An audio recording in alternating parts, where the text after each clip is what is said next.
ময়দা আর ডিম ছাড়া কি কেক কখনো সম্ভব? কি ভাবছো তোমরা? একেবারেই সম্ভব নয়, তাই না? কিন্তু নয় গো, ময়দা ছাড়াও ডিম ছাড়াও কেক বানানো সম্ভব। তোমাদের কাছে যদি গুড় থাকে বাড়িতে, রেডিমেড গুড় থাকলে রেডিমেড গুড় দিয়েও এটা বানাতে পারো, কিন্তু আমি এখানে চিনি দিয়েই বানাচ্ছি। 1 কাপ মতন চিনি দিয়ে দিলাম, চায়ের কাপের 1/2 কাপ মতন তেল দিয়ে দিলাম, রিফাইন তেল, আর সাথে দিয়ে দিলাম 1/2 কাপ টক দই।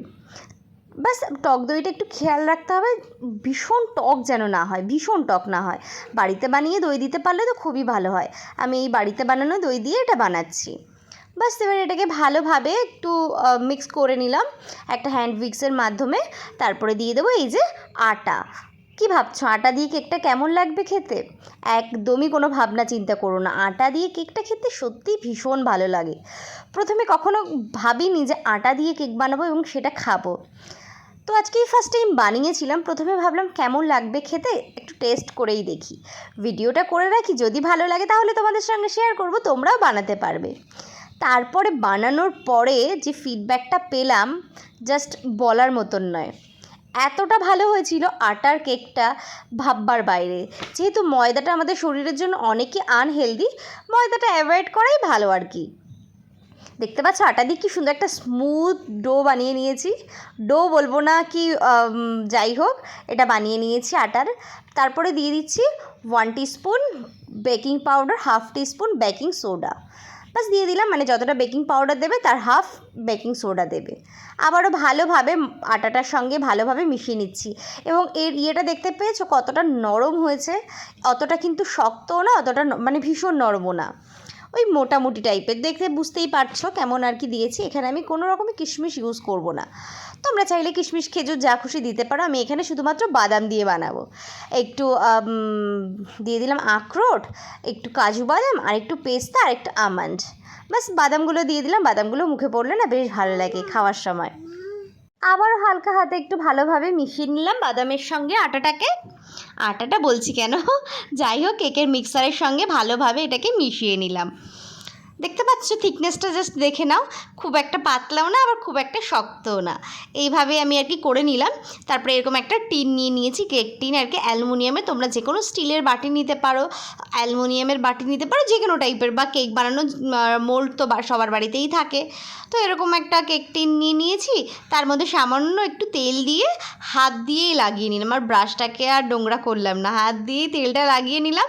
তারপরে দিয়ে দিলাম সামান্য একটু আটা। আটা দিয়ে একটু চারিদিকে একটু ছড়িয়ে দেবো। এটা করে দিলে না, ভালোভাবে করলে আর কি কেকটা একদমই নিচে লাগে না, আর পুড়ে যাওয়ার চান্সটাও অনেকটা কমে যায়। বাস চারিদিকে ভালোভাবে আর কি ঘুরিয়ে লাগিয়ে দিলাম। এইবার দিয়ে দেবো এর মধ্যে যে কেক বানানো যে ব্যাটারটা তৈরি করেছিলাম, সেই ব্যাটারটা দিয়ে দেবো। দেখতে পাচ্ছ থিকনেসটা কত সুন্দর হয়ে গেছে না? ব্যাস এইভাবে দিয়ে দেবো আমার কেকটা। আমি কিন্তু ওদিকে প্রিহিট করতে একটা প্যান বসিয়ে দিয়েছিলাম, আর প্যানটাকে ঢেকে লো হিটে প্রিহিট করতে বসিয়ে দিয়েছি। এদিকে আমার কেকের ব্যাটারটাও তৈরি হয়ে গেছে। বাস এটাকে একটু সেট করে নিলাম, তাহলে চলো ওদিকে যাই। এই দেখো এদিকে একদম আমার একটাও গরম হয়ে গেছে। এর উপরে আমি নিচে কিন্তু একটা প্লেট দিয়ে দিয়েছি। একেবারে ডাইরেক্ট হিটটা লাগলে না কেকটা নিচে দিয়ে অনেক সময় পুড়ে যাওয়ার চান্স থাকে। প্রথমে আমি 5 মিনিট মতন হাই হিটে রাখবো, তারপরে 40 মিনিট মতন লো হিটে করব।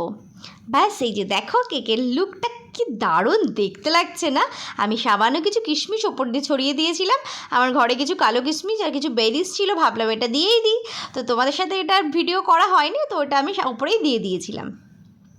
ভেতরে যেহেতু কোনো কিশমিশ দিইনি, ওপর দিয়ে একটু গার্নিশিং করে দিয়েছি। বেশ ভালো লাগছে দেখতে না? আর দেখতে কিন্তু কেকটা বড্ড রূপবতী হয়েছে। ব্যাস এবার তাহলে চলো কেকটাকে ডিমোল্ড করার টাইম এসে গেছে। কেকটা যদিও খুব গরম ছিল, ঠান্ডা হওয়ার পরেই তোমরা এটা মোল্ড থেকে বার করবে। আমার যেহেতু আর ধৈর্য কুলাচ্ছিল না, ওর জন্য তাড়াতাড়ি করে আমি আর কি বের করে ফেললাম।